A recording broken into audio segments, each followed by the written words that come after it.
A metà degli anni '80 nessuno avrebbe immaginato che di lì a pochi anni la Svezia sarebbe diventata uno dei punti di riferimento del death metal e della musica estrema. Eppure, tra cassette registrate in casa, fanzine fotocopiate, tape trading, sale prove improvvisate e concerti organizzati nelle scuole o nei centri sociali, una nuova generazione di musicisti stava già gettando le basi di quella che sarebbe diventata una delle scene più influenti della storia del metal. Quei ragazzini, che per lo più all'epoca avevano appena 11, 12 o 13 anni, stavano scoprendo una nuova forma di musica estrema che proprio in quegli anni muoveva i primi passi.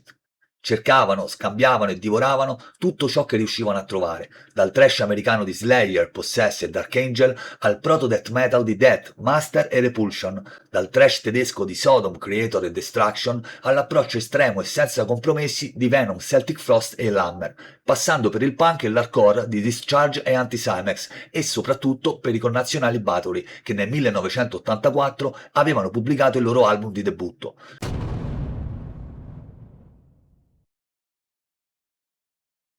Questi sono solo alcuni esempi delle decine, se non centinaia di band che circolavano nell'underground in quegli anni.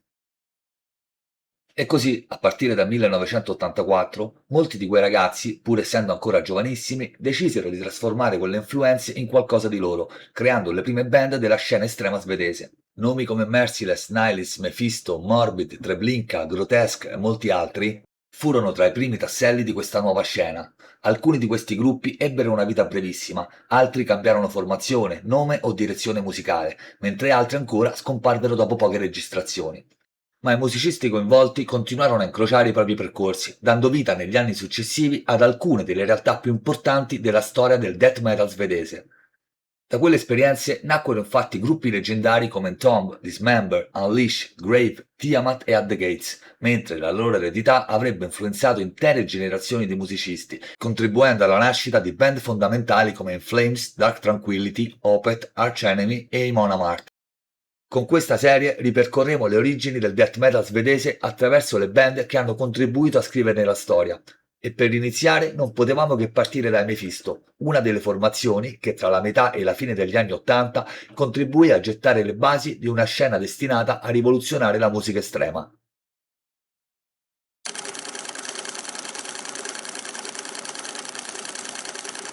Bathory a parte, ovviamente, uno dei primi gruppi ad emergere dall'underground svedese furono i Mephisto.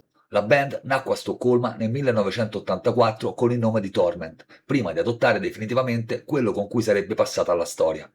Pur non avendo mai raggiunto la notorietà di gruppi come Entomb o Dismember, il loro contributo fu fondamentale.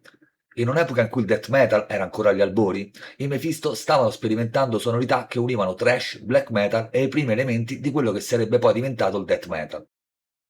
La demo Megalomania del 1986 e The Puzzle del 1987 sono ancora oggi considerati autentici cult dell'underground e rappresentano una testimonianza preziosa di quanto la scena svedese fosse già in fermento. La formazione che registrò queste due demo era composta da Robert Thord Granat alla batteria, Omar Ahmed alla chitarra e Sandro Cagliander al basso e alla voce.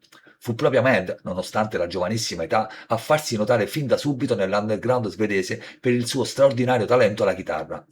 In un periodo in cui molte band estreme puntavano soprattutto su aggressività e velocità, i suoi assoli melodici e sorprendentemente tecnici conferivano a Mephisto una personalità ben riconoscibile, distinguendoli da gran parte della scena dell'epoca.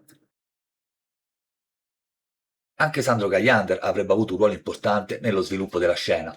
Prima di Mephisto aveva infatti suonato negli Scapegoat insieme a Per-Yngve Olin, conosciuto come Dead, una figura destinata a diventare una delle più conosciute e controverse dell'intero panorama metal estremo, ricordato sia per il suo contributo alla scena svedese degli anni '80, sia per il suo successivo ingresso nei Mayhem.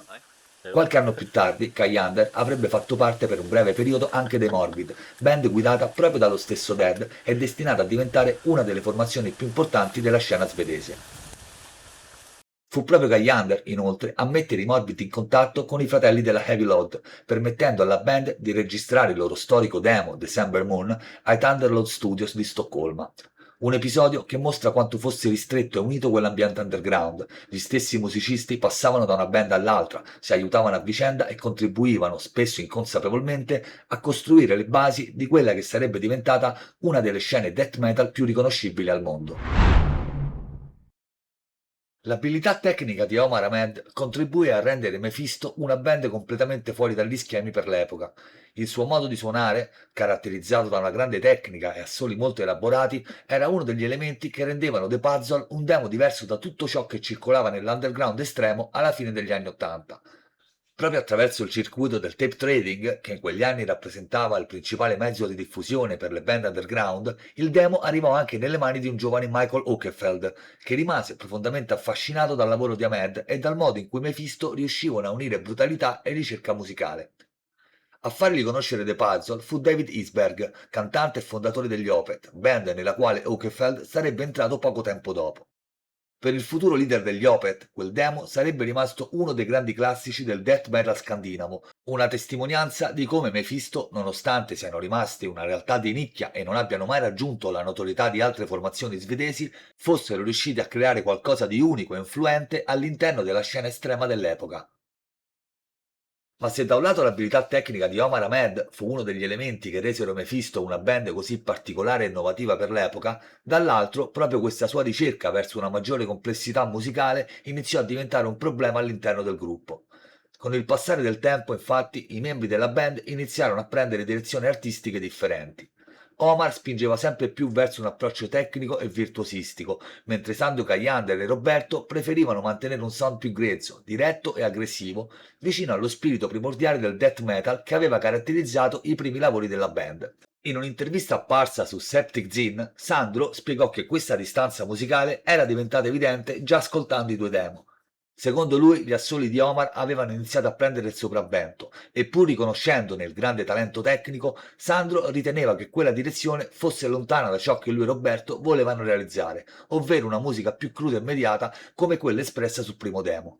Le differenze musicali si trasformarono progressivamente anche in tensioni personali. Il rapporto tra Robert e Omar diventò sempre più difficile e alla fine queste divergenze contribuirono allo scioglimento dei Mephisto. Una conclusione amara per una band che, nonostante una storia breve e poche registrazioni lasciate alle spalle, aveva dimostrato una visione musicale sorprendentemente avanti per i suoi tempi, lasciando un'eredità ben più grande di quanto la loro breve carriera possa far immaginare. Nel prossimo episodio continueremo il viaggio alle origini del death metal svedese con i Morbid, una delle band più rappresentative dell'underground svedese di fine anni Ottanta, che vide tra le proprie fila anche Dead prima del suo ingresso nei Mayhem. Una storia, quella dei Morbid, destinata a incrociarsi con quella dei Nihilist, la formazione che avrebbe dato vita ai futuri Entomb.